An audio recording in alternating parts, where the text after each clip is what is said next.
ఒక జీవిని మరో జీవి చంపడం తప్పు కాదు, అదే నేచర్. అందుకే దేవుడు ఒక జీవికి ఆహారంగా ఇంకో జీవిని సృష్టించాడు. చంపడమే తప్పైతే ఎద్దుకి కొమ్ముల్ని, పావుకి విషాన్ని, తేలికి కొంటెని ఎందుకు సృష్టించాడు? కానీ ఆ కొమ్ముల్ని, విషాన్ని మనుషులకి ఇవ్వలేదుగా.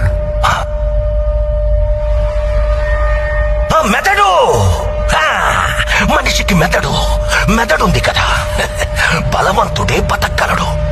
బలహీనులందరూ కలిసి వాళ్ళని వాళ్ళు కాపాడుకోవడానికి చేసుకున్నదే చట్టం.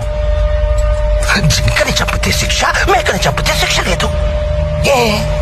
జింకలు తక్కువగా ఉన్నాయి, మేకలు ఎక్కువగా ఉన్నాయి. ఎక్కువగా ఉండడం మేకల తప్ప?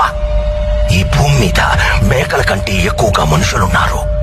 వాళ్ళని చంపితే తప్పేంటే? ఒక జీవిని మరో జీవి చంపడం తప్పు కాదు, అదే నేచర్. అందుకే దేవుడు ఒక జీవికి ఆహారంగా